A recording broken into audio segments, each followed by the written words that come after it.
The American Civil War is memorialized all over the country with battlefields, statues, and museums telling the tale of the struggle to keep the country together and abolish slavery. Hundreds of thousands of Union and Confederate fighters died or were wounded in one of the bloodiest conflicts in the history of our nation. There were plenty of men who distinguished themselves during the war, like Ulysses Grant, Abraham Lincoln, or William T. Sherman, and we remember their names and their contributions to this day. There are a number of other patriots who fought just as hard and were every bit as cunning as the men we remember, but who are all but forgotten in history. Hundreds of women, yes, women, from both sides risked their lives fighting for their beliefs, but none is memorialized by name. Karen Abbott decided it was time to change that. Her book, Liar, Temptress, Soldier, Spy, tells the stories of 4 of them, 2 Union and 2 Confederate, who used strength, imagination, and intellect to help their side. But why has it taken so long to bring them to the public's attention? Where was Ken Burns in all this? Actually, to be fair to Ken Burns, he does mention one of them in his epic Civil War documentary, Rose O'Neal Greenhow, who, of course, was a famous Confederate spy. But I think the answer to that is, women weren't the ones writing the history books, and the history is written by men and about men. And, it was sort of fun and a pleasure to try to give the women the credit they deserve now. Abbott mentioned Rose O'Neal Greenhow, a widow who spied for the South despite her personal loss, sadness, and anger. She was in a very interesting and difficult position when the war broke out. In the years leading up to the war, she had lost 5 children in 4 years. She had lost her husband in a freak accident, and she had lost her access to the White House. This was somebody who had for 20 years, very close relationships with many Democratic politicians. She was even an advisor to President James Buchanan. So she lost all of this when Lincoln was elected and the Republicans came into power, and she was desperate to get this back.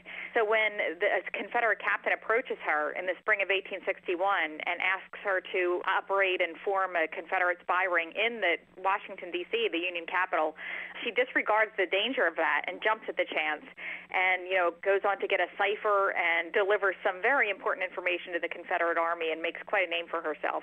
Not only was Greenhow a spy, she was what we would call today a spy master. One of my favorite anecdotes in the book is on the eve of the First Battle of Bull Run. She summons one of her couriers, and she had assembled quite a team of couriers, as you said.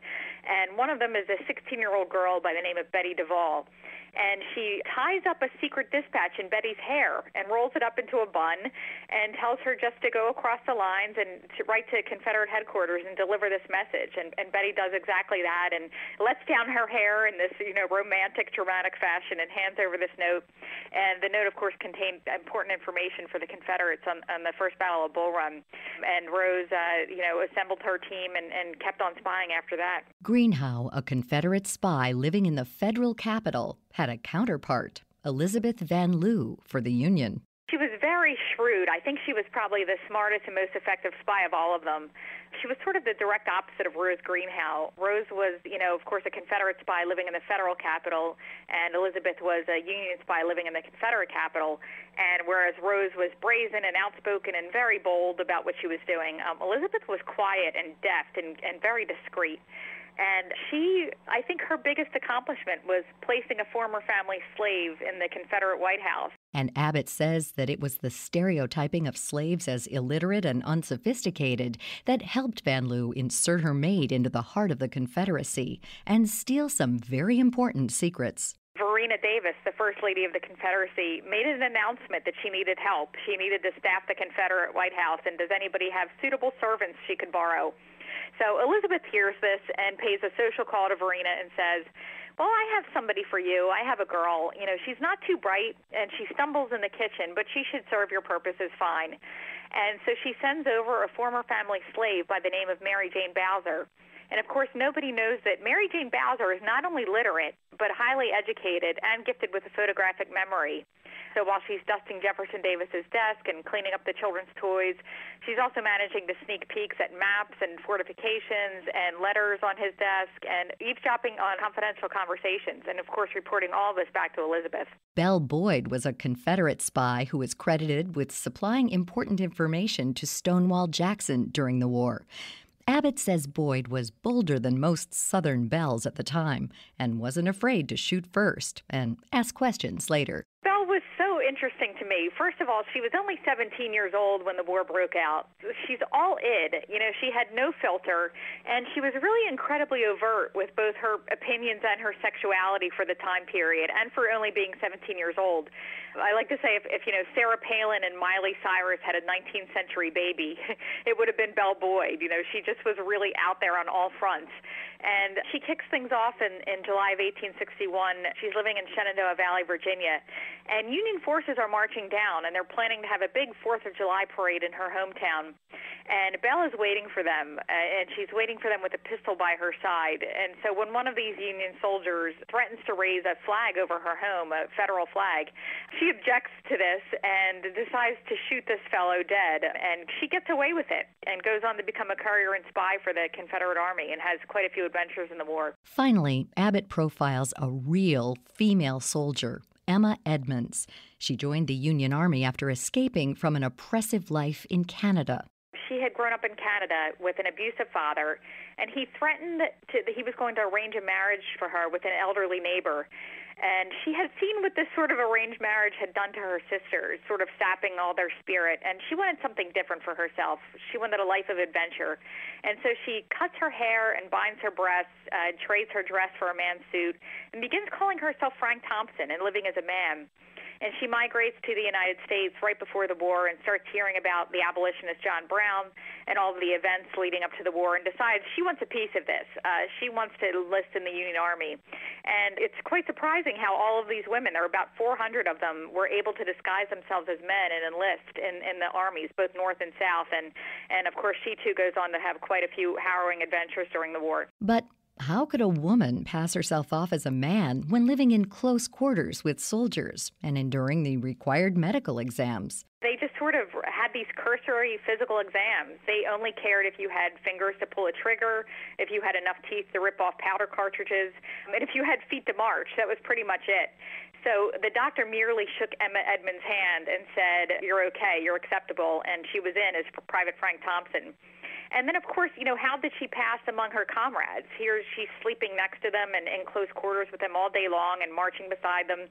And I came to the conclusion that it was mostly because people had no idea what a woman would look like wearing pants. She says that there were plenty of Mata Haris in the ranks as well, women who used their wiles to pry sensitive information from the other side. Belle Boyd was a notorious seductress. Her main paramour was a Union general by the name of James Shields, and it was reported that she was, quote, closeted for 4 hours with him during one rendezvous, and then she subsequently wrapped a rebel flag around his head in celebration.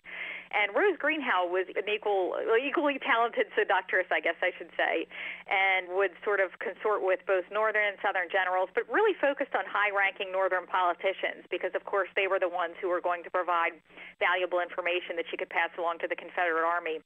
And her main reported paramour and source was a man by the name of Senator Henry Wilson of Massachusetts, who was not only an abolitionist Republican, but also the chairman of Lincoln's Committee on Military Affairs. So you can imagine that they had some rather interesting pillow talk. How good were these women at going undercover to help their causes?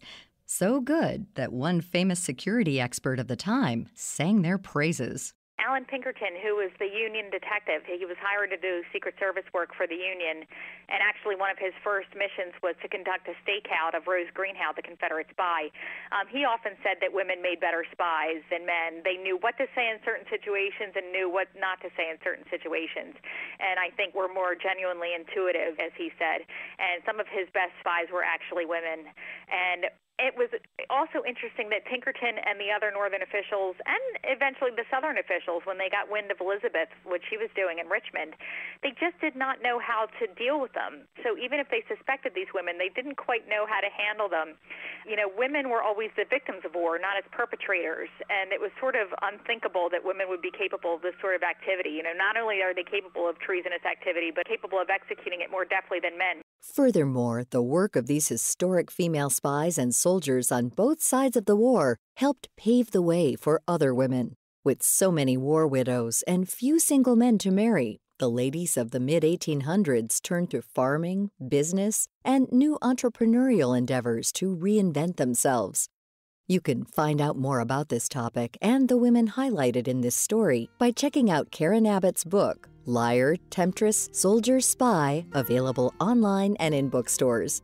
To learn more about all of our guests and get access to past shows, visit viewpointsradio.org. This segment originally aired in September 2018 and was written by Evan Rook. Studio production by Jason Dickey. I'm Marty Peterson.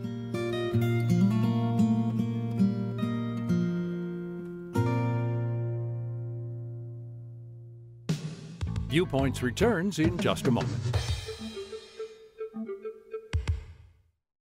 Coming up next week. Education has only ever had one thing in mind, at least from my viewpoint, from the ground level, and that's how can we take care of our students and make sure they learn. The demands of teaching during an almost year-long pandemic. Then, I found myself caring so much and getting so upset that I called my sister and I said, "What is happening to me?" The emotional roller coaster of youth sports. I'm Marty Peterson. and I'm Gary Price. These stories in depth on your public affairs magazine, Viewpoints.